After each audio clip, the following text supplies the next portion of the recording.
The Forgotten Heroes, Faith, Liberation, and the Price of Freedom. A story of the 761st Tank Battalion and the unbreakable spirit of black soldiers. The Call to Duty. The rain fell in sheets across the muddy parade ground at Camp Breckinridge, Kentucky, in the autumn of 1944. Captain James J.D.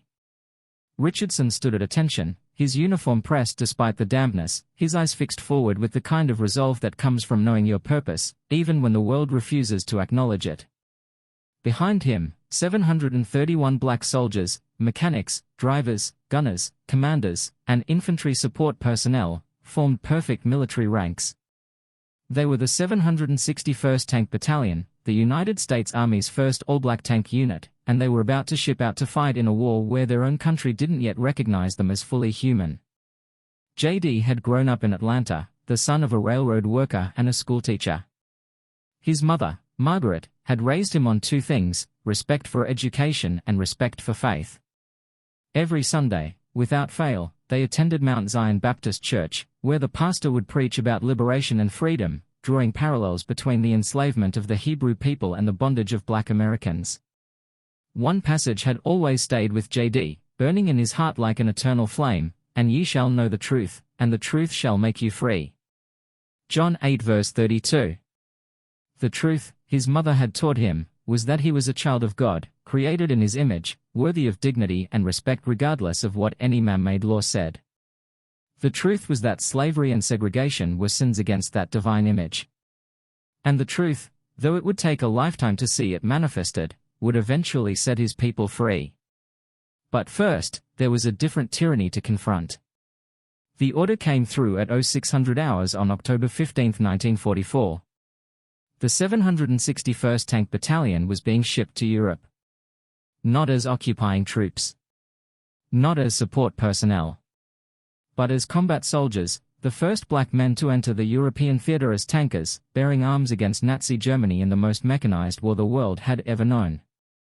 The other soldiers in the battalion gathered in the barracks that night, and the weight of what was about to happen settled over them like a blanket of snow. Sergeant Marcus "Doc" Williams, the battalion's senior medic, sat on a bunk next to J.D., shaking his head slowly. "My father told me something before I left home," Doc said quietly. He said, "Son, they're going to send you to fight their war, but don't you forget, you fighting for more than that. You fighting for every black child who come after us. You fighting so my grandchildren can go to a school where the water fountains don't say a colored on them." J.D. nodded. "My mother said something similar. She made me memorize a verse from Proverbs, 'The wicked flee when no one pursues them, but the righteous are as bold as a lion.' She said our righteousness comes from the Lord, and that gives us a courage that no prejudice can break." The soldiers around them listened, their young faces marked by the complex emotions of men who were being asked to sacrifice for a country that didn't fully consider them citizens. Yet there was something else too, a determination, a sense that this moment, terrible as it was, might be the catalyst for something greater. Instrumental, rise up, melancholic but powerful. The transport ships left from Newport News, Virginia, packed so tightly with soldiers that men could barely move. J.D. stood on the deck as the American coastline disappeared, watching the Atlantic swallow the land behind them. He thought of Moses leading his people across the Red Sea, the water closing behind them as they fled Egypt. There would be no turning back now. They were committed. The journey took 12 days. When they finally saw land again, it was England, grey, cold, and completely foreign. The soldiers were dispersed to various staging areas and tank depots, where they would receive their final training on the newest American tanks, the M4 Sherman, a powerful machine that would become their mobile fortress in the horrors to come. J.D. was assigned as a tank commander, responsible for a 5-man crew operating a medium-weight Sherman. His gunner was Private Tommy "Eagle Eye" Harris, a young man from Detroit who could target and fire with an accuracy that seemed almost supernatural. The loader was Corporal William "Will" Matthews from Harlem, strong as an ox and methodical in everything he did. The driver was Private Albert "Smooth" Jenkins, a musician before the war who treated the tank's controls like the keys of a piano, smooth and precise. And the assistant driver was Private Samuel "Sam" Brooks, barely 18 years old, with a faith so pure and open it seemed to light up the darkness around him. These 5 men would become more than crewmates. They would become brothers, forged in the crucible of warfare and the shared understanding that they were fighting not just for America, but for a new America, one that might recognize their humanity. If you're moved by the untold stories of black soldiers who fought for a freedom they themselves had been denied, subscribe to our channel to discover more tales of courage, faith, and redemption. These are the voices history tried to silence. Help us amplify them. It was November 8, 1944, when the 761st Tank Battalion finally saw combat. They were attached to General George S. Patton's Third Army as it pushed through the Rhineland toward Nazi Germany. The first engagement was in the small French village of Athainville, where German anti-tank positions were dug in and waiting. JD sat in the tank commander's hatch, his headset crackling with radio traffic. The smell of diesel fuel and hot metal filled his nostrils. Around them, the landscape of war, scorched earth, destroyed buildings, the occasional movement of what might be enemy forces or might be civilians trying to survive. Contact, 11 o'clock, Tommy's voice crackled through the headset from the gunner's position. German Panzer IV, distance approximately 800 meters. Fire when ready, JD commanded, his voice steady despite the adrenaline surging through his veins. The tank shuddered as the 75mm gun fired.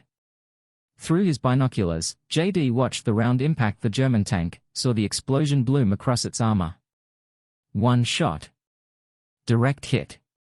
The German tank erupted in flame, its crew barely managing to bail out before the ammunition inside detonated in a secondary explosion. This was the first taste of actual combat, and the reality was far more terrifying and exhilarating than any training could have prepared them for. The sounds, the screams, the explosions, the constant rattle of machine gun fire, it all became a symphony of chaos that you either learned to move through or you didn't.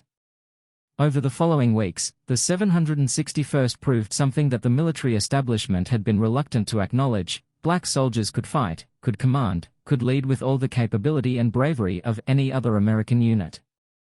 They participated in the breakthrough at the Ardennes, supporting the 26th Infantry Division, helping to relieve the surrounded 101st Airborne Division at Bastogne. It was during the brutal winter of 1944-45, in the freezing temperatures and constant combat, that young Samuel Brooks was killed by a German sniper. JD held the boy's hand as his life drained away, listening to him whisper his mother had taught him, "Jesus loves me, this I know." That night, sitting in the frozen darkness of the tank, JD wept, not from weakness, but from the knowledge that Samuel would never see the free America he had died fighting for. He opened the small Bible he carried, its pages worn and fragile. He read from Ecclesiastes, "For everything there is a season, and a time for every matter under heaven, a time to be born, and a time to die." Ecclesiastes 3 verses 1-2. Samuel's time had come too soon. But perhaps, JD thought, perhaps his death would mean something.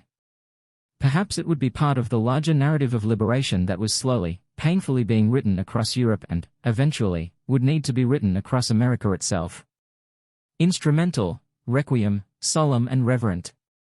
By January 1945, the 761st Tank Battalion had become known as the Black Panthers, and their reputation was spreading through the army. They were tough, reliable, and incredibly brave. General Patton himself, in a moment of candor, would reportedly admit that the 761st was among his best units, a statement that would have been heretical to many of the white officers who believed in racial hierarchy. But as the battalion advanced deeper into Germany, following the Nazi forces in their retreat, they began to discover something that would change the nature of their mission entirely. In early March 1945, as they pushed through the German countryside near the town of Buchenwald, they came upon the camp. The smell hit them first, a putrid, indescribable stench of death and disease that seemed to come from the very earth. As they crested a ridge, the entire camp came into view: barbed wire fences, wooden barracks, watchtowers, and everywhere, the skeletal forms of human beings in various states of dying. JD had never seen anything like it. No training, no briefing, no nightmare had prepared him for the reality of what Nazi Germany had been doing to the Jewish people. The soldiers of the 761st stood in shocked silence as they began to comprehend the scope of the atrocity. Will Matthews was the first to move, jumping down from the tank and running toward the nearest fence. The prisoners, initially terrified of this new arrival of armed soldiers, slowly began to realize they were being liberated. An old man, his body so thin it seemed like his skin was barely stretched over bone, reached out a skeletal hand toward Will. "Are you real?" the man asked in Yiddish accented English. "You are soldiers? American soldiers?" "Yes, sir," Will replied, tears streaming down his face.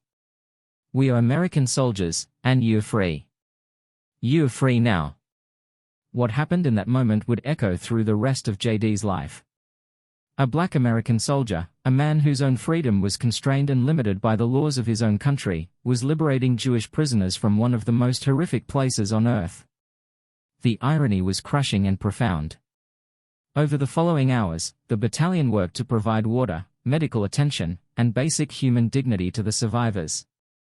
The medics, including Doc Williams, worked themselves to exhaustion trying to treat diseases and malnutrition that defied comprehension.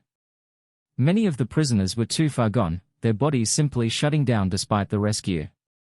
JD found himself sitting with an elderly rabbi, a man named Isaac Goldstein who had somehow survived 5 years in the camp through what he described as God's incomprehensible grace.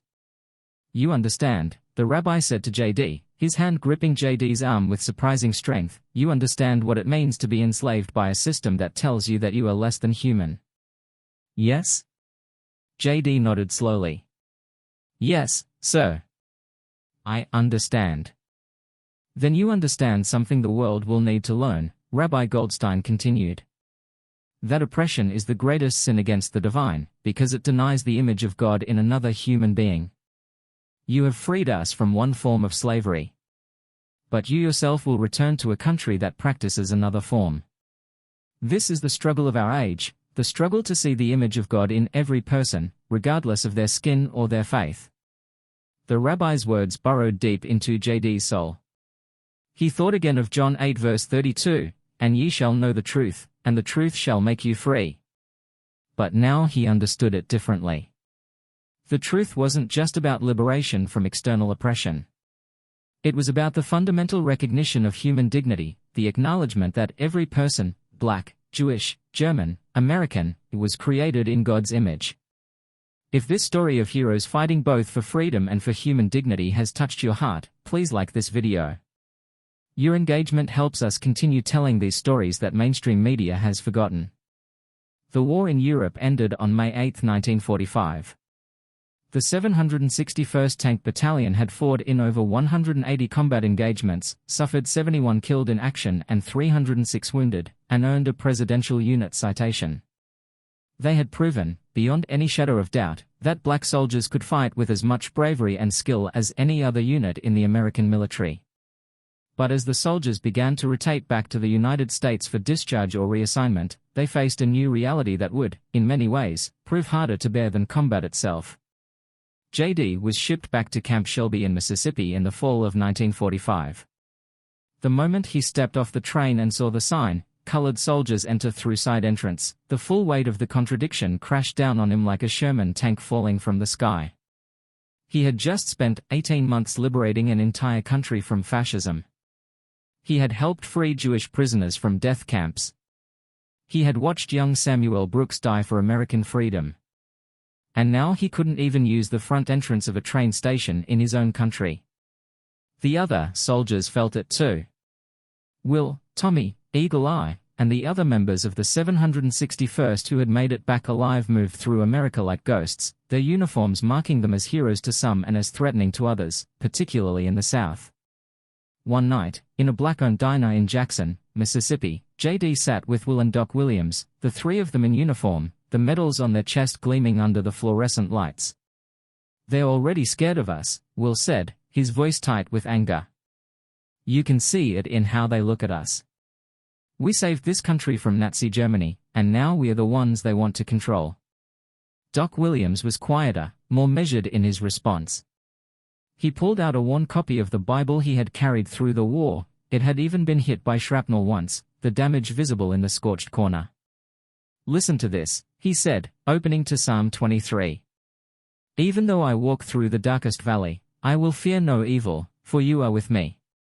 We've walked through valleys darker than most men will ever see. Our families need us whole, need us alive, need us to not let this bitterness poison us. How do you not let bitterness poison you?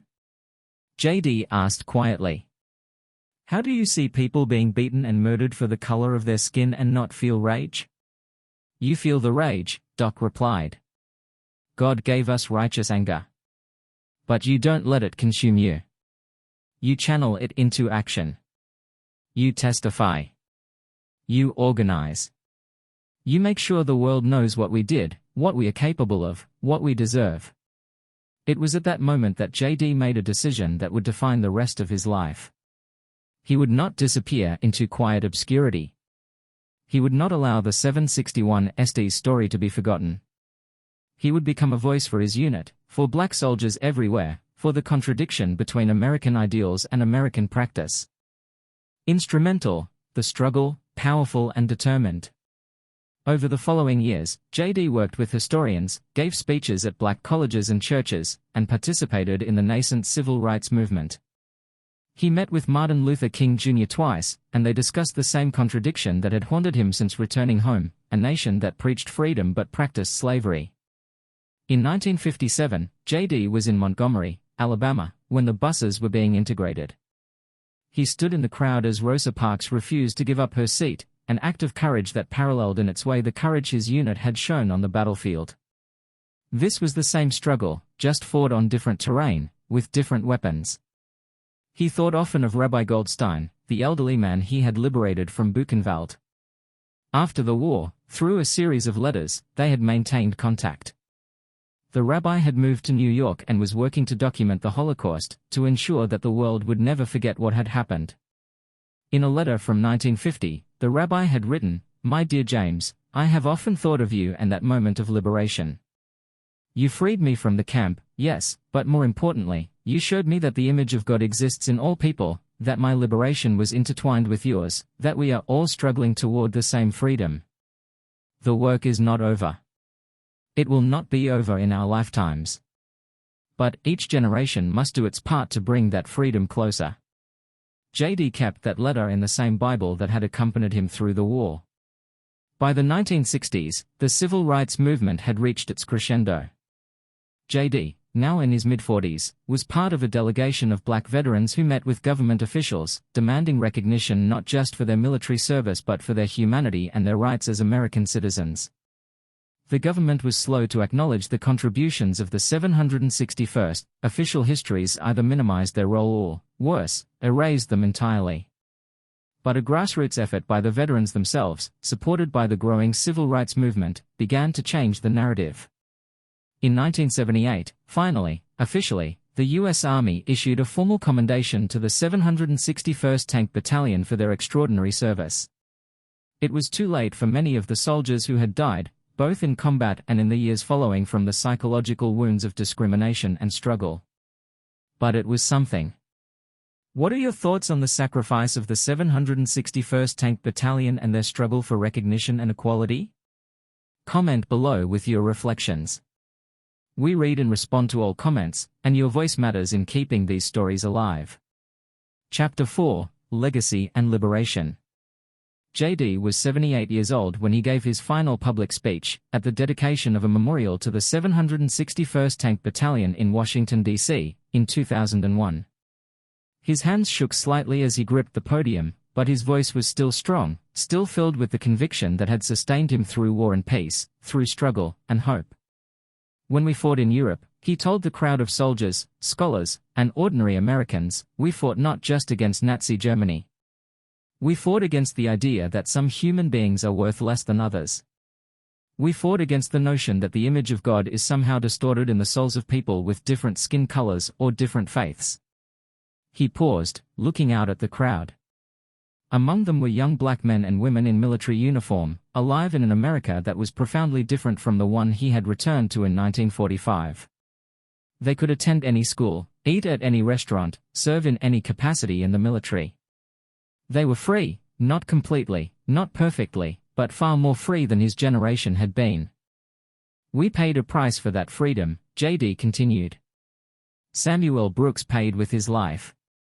Will Matthews lost the use of his left arm. Doc Williams never fully recovered from the psychological trauma of seeing so much suffering. These prices were not fairly asked of us, but we paid them anyway, because we understood something fundamental, that freedom is never free, and that human dignity is worth fighting for, even when the fight seems hopeless. He opened the Bible, the same Bible, now over 60 years old, its pages fragile as tissue paper, and read from the prophet Isaiah, "Here is my servant, whom I uphold, my chosen one in whom I delight. I will put my spirit on him, and he will bring justice to the nations." Isaiah 42 verse 1. "We were servants of this nation," JD said, "but we were also instruments of justice. Not because we wanted to be. Not because we asked for that burden. But because we understood that we were created in God's image, and that gave us an obligation to fight for the rights of all people to be treated as if they were created in God's image as well." The speech lasted 45 minutes. When it ended, there was silence, the profound silence that comes after someone has spoken a deep truth. Then, slowly, the crowd rose to its feet in standing ovation. That night, in his hotel room, JD received a phone call. It was a woman who identified herself as Miriam Goldstein, the granddaughter of Rabbi Isaac Goldstein. "Captain Richardson," she said, her voice trembling, "my grandfather passed away in 1985, but before he died, he asked me to do something. He asked me to find you, and to tell you that your lives, the lives of you and your brothers in the 761st, saved not just the Jews in those camps, but saved something in the Jewish people itself. My grandfather had lost his faith in humanity. Seeing you, seeing black American soldiers who had themselves been enslaved by their own nation come to free him, it restored his faith. It showed him that God's image was still present in humanity, despite everything evil that humanity could do." JD wept as she spoke. He thought of the strange providence that had led him, a black soldier from Atlanta, born into segregation and oppression, to meet a Jewish rabbi in a German concentration camp, and how that meeting had changed both of them forever. "Thank you for telling me this," he managed to say. "Thank you for keeping your grandfather's memory alive." After the call ended, JD opened his Bible one last time and read the verse that had sustained him through everything, "And ye shall know the truth, and the truth shall make you free." The truth was this, that the 761st Tank Battalion, composed of black soldiers who had been denied basic human rights in their own country, had been instruments of liberation for an entire people. The truth was that human dignity was not the gift of governments or laws, but the inherent property of every person, created in the image of God. The truth was that courage, in its highest form, was not the absence of fear, but the willingness to fight for others even when the world fought against you. And the truth, slowly, painfully, imperfectly, it was making people free. In his final years, JD became a living bridge between the Holocaust and the civil rights movement, speaking at both Jewish and Black American gatherings, emphasizing the common struggle for human dignity and freedom. When he died in 2008, at the age of 91, he was buried with full military honors, and the eulogies spoke not just of his war service, but of his lifetime of advocacy for justice.